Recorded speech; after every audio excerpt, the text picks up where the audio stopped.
welcome back to the News from the Real World podcast. I'm Quinn. I'm Jody. Andrew. Chess. Eleanor. This segment we're starting off with an editor pick from NationalEndowmentForTheArts.com by Paulette Beat, and it's entitled Finding Common Ground. This article is about this program done with MIT students to create theater with scientists. And what did you guys think?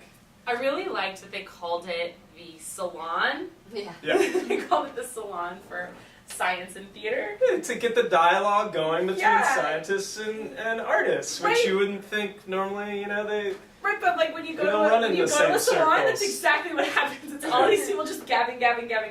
So I just thought it was a really great title. I thought it was really kind of a cool opportunity. It made me think of that movie. I should have looked up the name of that movie. Did anyone see that movie with Jeff Goldblum, where it was about the inventors of DNA? Not the inventors of DNA, but the Jurassic Jurassic Park? No. Yes, I saw that movie like 8 times. No, it was a Chaos theory. Sorry, I No, digress. but it was about the woman who actually made the model for the double helix, but the two guys who stole the model and took credit.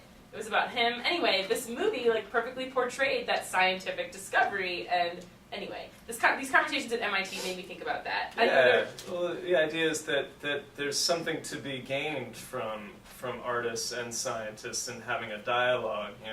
Creative thinking certainly leads to breeds more creative scientific thought. Yeah. I liked how they were talking about they had so much common ground, and Yeah. that they both were what they were both engaged in was looking at the world and trying to view it from a different perspective, or Right. both were really engaged in the beauty of the world. Yeah, and the way they talked about the one scientist seeing the equation and seeing beauty in that, and the artists in a... Yeah, and they were talking about, just kind of exploiting the human condition of scientists. Yes. Right. There's a lot that artists and scientists have to say to one another within the context of exploration, discovery, and experimentation. I mean, I think it's sort of a wrong-headed way that we tend to think about science and art, that they're actually different things. They have a lot in common, really, and I think this article just sort of points that out. The company's name's Catalyst Collaborative, and they've done a few productions now where they've partnered with science. Well, it's good for MIT too. It's interesting. Yeah. I grew up in Boston, and I work for Harvard's theater program a lot, ART, which most people know. But MIT is not really known for its theater program, or I don't think it has a theater program actually. But. Well, I don't mean to jump to the next article, but why don't we have this? If there are scientists here at CMU, why don't we should have more of a dialectic. We should have a standing sort of. We should have a second week off from school. We shouldn't call it playground. We should call it collaborative. What? And then we should just involve the scientists. Bring them over here. Right, You should work on that, right. And Throw them some AI hours this way, and I'll be right on it. The MFA playwrights, they have a big competition that they do every year where you get $25,000, something ridiculous like that. Oh, yeah. You win this competition for the best science-based play. So if you'd written, it's a great opportunity Copenhagen, to you might have won. Bring them together, scientists and playwrights, is really I feel like that's where it's all going to start. Well, Sophie Hood writes, and this is someone that's getting together with a scientist. As someone whose partner is a computer scientist, while I am an artist, I'm obviously on the side of thinking that artists and scientists make good partners. I never thought I would fall for a scientist, but despite focusing on different subjects, we both have to think creatively about our work and meet in the middle when it comes to playing music. That is so romantic. Yeah, cute, Sophie. It's very personal. Thank you, Sophie. Thank you for sharing that. Seriously. Sweet. Well, moving on.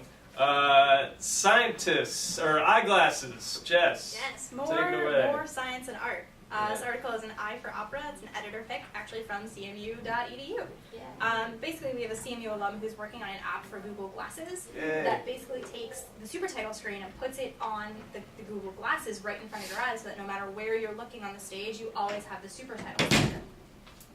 This thing totally made me think of the movie Terminator when he's scanning the Yeah. room. That's what we're all moving towards. Yeah. We're all going to be Terminators. And in the app, you can choose whatever language you want. So if you're an Italian going to see an opera that's in French, it doesn't have to be subtitled in English. You can subtitle it in whatever language you want, which is really kind of interesting. But the biggest problem that they found with it is they don't know how to shut off the Google Glass's ability to record while running this app. So I mean, you have this whole giant thing on your face that lets you record whatever you're looking at. How do you stop pirating? Gotcha. The whole thing is terrifying to me. I'm not gonna lie. It makes me really kind of pine for an older time. The old little opera glass. I mean, God forbid we should learn Italian, right? Like, God forbid we should know what they're talking about because we're educated. Like, that's my initial reaction to this. I mean, I think it's awesome, partially. I mean, what it really makes me want to do is jump forward 10 years when I can go to any country in the world, wear these glasses, and have like real Read any of the conversations signs. with other human beings. Yeah. I mean, that I think could be art is one thing. I think actual cultural connectivity that might come out of technology like this is When important I stuff. go to the opera, I just read the program notes and the scene synopsis, and then I get it within the context of the action on stage, and I enjoy it. I think knowing the actual words Yeah. is not that necessary. Yeah. Yeah, it's Well, and yeah. really, this Yeah. doesn't do Sound. anything different than Yeah. what did we call them from the last article last week or 2 weeks ago? The super title versus anyone? Sorry. Right, a few it podcasts ago. it wasn't another article. Anyway, it's not that different. I mean, you can choose your language at Santa Fe Opera too. I mean, that's Yeah, just- they have them in the seat Yeah. back, Oh, right? okay, yeah, Right. right. so that's not exactly new. It's just now it's on your Yeah. face. Yeah. But when you design the show, when you design the show, do you have to be wearing the glasses when you design the show and consider that, oh, I want this floor treatment to look like this, even though there's going to be like yellow plastered transliterations on top of it Right. when someone's viewing it? Like, how does that affect the process? Like, from the early stages. Well, apparently Marianne Weems, our advisor, is creating a show where the entire audience will wear like Google Glass, and then there'll be like no set or anything, and it's just actors, and all the media is like On on their your eyeballs. glasses, virtual reality. Interesting. And one good side of that is like she pointed out, it's very green. You don't have, especially if you're touring, which her company does Yeah. all the You have time. to build and You break know, down they a have to set. build and like, yeah, Yeah. So is it economical then? travel the set. Does it save everywhere. money, or Google Glass is expensive? Well, I don't know. Well, right now they're massive. Right now. What do the Yeah. readers think, Jess? Actually, there was a really mixed feedback. Akiva says, I don't think that Google Glass is the right tool for the opera world at this time. The most important and expensive part of Google Glass is that it's portable and wearable. Opera doesn't seem to need that portability because opera audience members sit in seats and don't move around a whole lot. It doesn't seem like a needed complication to use something like glass. Which I kind of agree with. I mean, Santa Fe, I think you said, had the thing in the seat backs. Mhm. Like, I don't see how it's helpful Necessary. to put it on your face. Mhm. I mean, it's cool technology, but I don't really know if it's helpful. Yeah, it's open captioning versus closed captioning. Exactly. There you That's have it. exactly We're all yeah. we're all gonna be cyborgs someday. You know what? That applies to you Um, and me because we see it on the quiz, and these guys don't see it on the quiz. I see it on the quiz. So yes, I'm Just terrifying. One word answer, terrifying. Tell us Yeah. tell us about digital street art, Jody. Digital street art. So this is a student pick. It was digital fun. It was pretty fun. Digital street artists replace headlights with projectors from innovateonthenet.net. So unsafe. Or just project white light out, it'll be able to see everything. Not with those lumens. Those things are dim. It's not So- a real thing though, right? So basically, this artist he took out the headlights in his car and replaced them with projectors, and was projecting sort of different things on the street, on the pavement, like kind of before the biker like drove in front of it across this driveway. He projected a pool with sharks, and it made the biker stop and like want to go around. Anyway, and then there's the the famous zebra striped walkway, and he had these synchronized swimmers in it. The video had a bunch of cool kind of clips of what he does.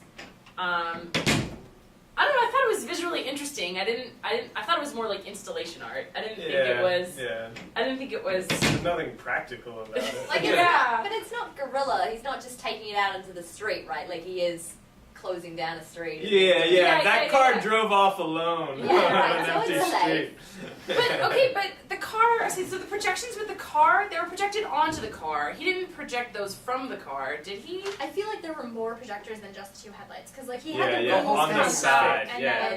then Okay. I mean, Yeah. did he do all that? I don't know. This was one of the thing that bothers me about these types of commercials is like they're like corporations trying to co-opt like some sort of, I don't know, sense of guerrilla art or something like that, and they just do it really poorly. And it like, if this guy's a real artist, sure, that's good for him that he's getting Yeah. paid to do a commercial. But if he is, then I don't know. I personally wasn't all that interested in the sunbathers in the street kind of art. Like, I think he is an actual artist, but I don't think all of it was his art, because either another article I read or that article mentioned that he had done all of this and then LG found out about it right. and said, hey, can we use your work in this commercial? So Yeah, I'm sure it his- wasn't like he was commissioned to do a commercial. Juan.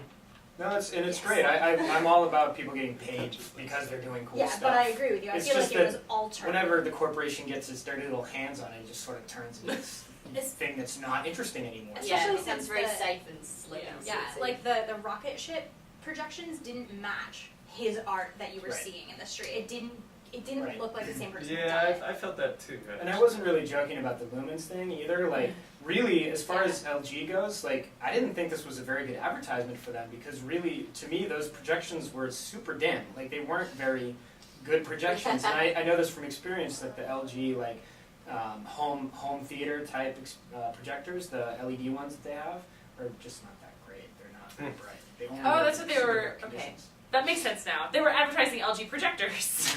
I just thought it was like an LG. When I think of LG, when I think of LG, I think of the phones, you know, and like Yeah. my parents have an LG washing machine. Yeah. You know what LG stands for? LG stands for life's good. Like, so I don't know. Anyway, so in regard to the comments, I think some of the animations were more popular than others, but I'm going to quote Akiva again. So the comments tend to discuss legality, and Akiva says, "I don't know much about traffic law, but I do know that there are many legal cars out there that make and are visual distractions. For example, truck with ads on the sides, or a fleet of cars, or fancy sports cars, or cars that have been pimped out to crazy distracting levels. I don't know if that sort of thing falls under the same legal area as this car, but that might be possible." I thought that was an interesting perspective. Thank you, Akiva. Thank you, Akiva. And that concludes this segment of the News from the Real World podcast. Join us for segment 3. Oh.